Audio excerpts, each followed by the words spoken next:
wrap your mind around that one. When you get yourself in a situation like this, this is a great opportunity for us, and you got to take advantage of it. We're going to be in it at the end. There's no team that's going to run away from us. Tom Brady taking his talents to Tampa, and one of his new weapons is kind enough to join us, star receiver Chris Godwin. Chris, so great to have you with us this morning. Please tell us what went through your mind when you found out that you're going to be catching passes from Tom Brady. First off, thank you guys for having me. But honestly, to answer your question, I was elated. I was so excited just because anytime you have the opportunity to play with a guy like Tom Brady, that's so accomplished and that's arguably the GOAT, man, I think that's something special. I think I'm more excited to learn than anything else, really.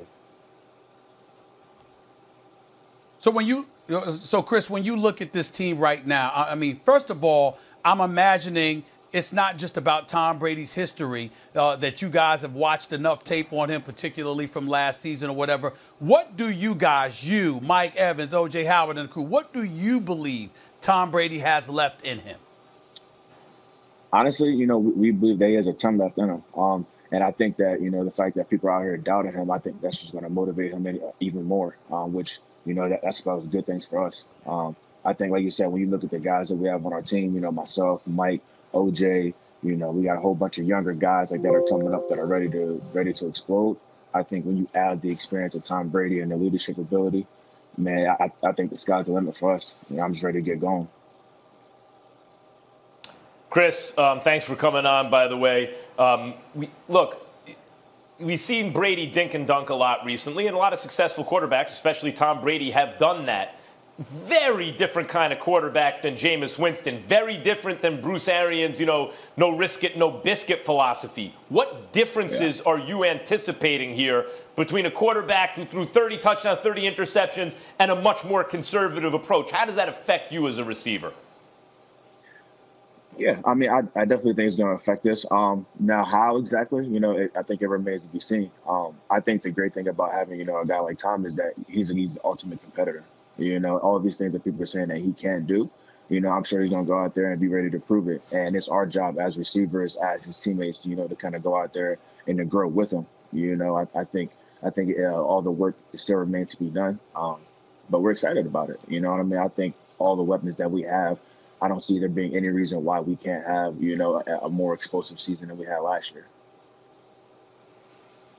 Chris, talk to me about this. So Tom Brady clearly wears number 12. You've been wearing 12 since high school. How's that going to play out? Are you just going to hand it over to the six-time champ, or are you going to try to get something out of this?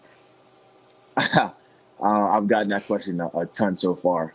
But, for me, it just comes down to, to a matter of respect. I have a ton of respect for Tom and for what he's done. I'm still establishing myself. And because of that, I'm willing to defer that to Tom. If he really wants it, he can have it, just out of respect for him. And, I'm hoping that, when it's my time and something like this comes up, that I get that same respect from the younger guy. You know what I mean? Things just kind of come full circle for you.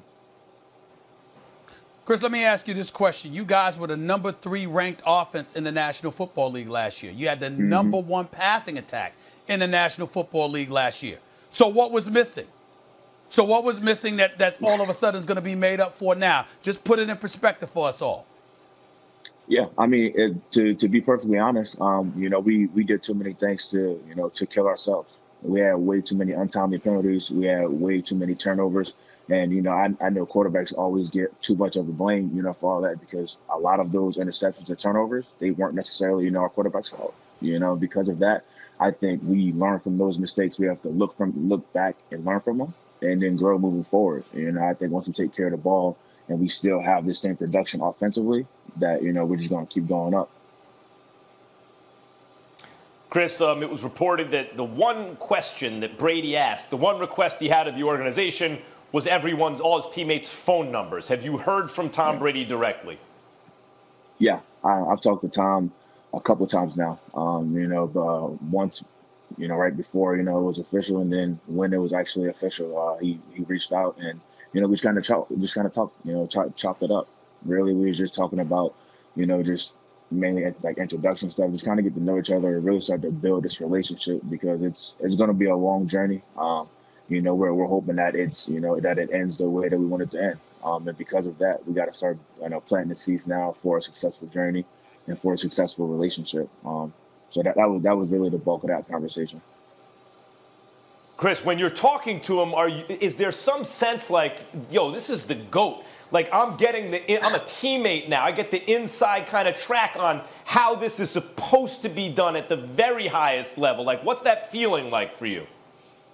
Yeah, that's literally exactly what it was like for me the first time. I'm talking to him, I'm just like, man, like, this is crazy. I'm talking to the GOAT, and and he's talking about how excited he is to come play with us. And but once you kind of get past that, man, like I said, I'm to be able to learn from this guy. I think the amount of knowledge that he has, will be very intriguing to not only myself, but to a lot of my teammates. And just kind of coming in and establishing all that stuff and learning from him, I think it's going to do wonders for not even just this team, but for the organization moving forward. Yeah, it's got to be really exciting. Chris, you mentioned with Jameis Winston, everyone's focusing on the 30 interceptions, 30 touchdowns. You said that's obviously not all on him. A lot of them are turnovers. Do you think he's still a starter in this league, and where might be a good fit? There's no doubt in my mind that he's a starter in this league. I think Jameis is one of the more dynamic quarterbacks that we have. I think arm talent wise, he's up there with with the best of them. He's made some throws where I was like just wowed by it.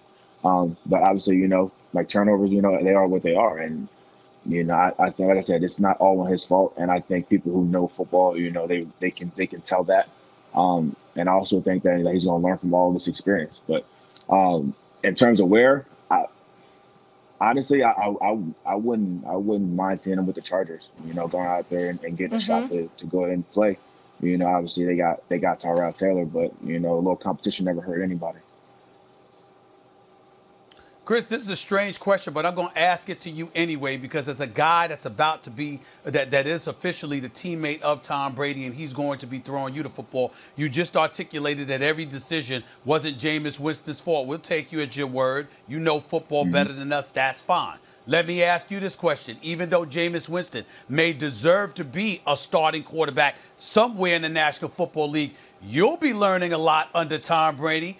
Would you have a problem with Jameis Winston learning under Tom Brady? Tampa Bay possibly keeping him or bringing him back, rather, to be Tom Brady's backup, since Tom Brady is probably going to be finished in a year or two. What about that notion?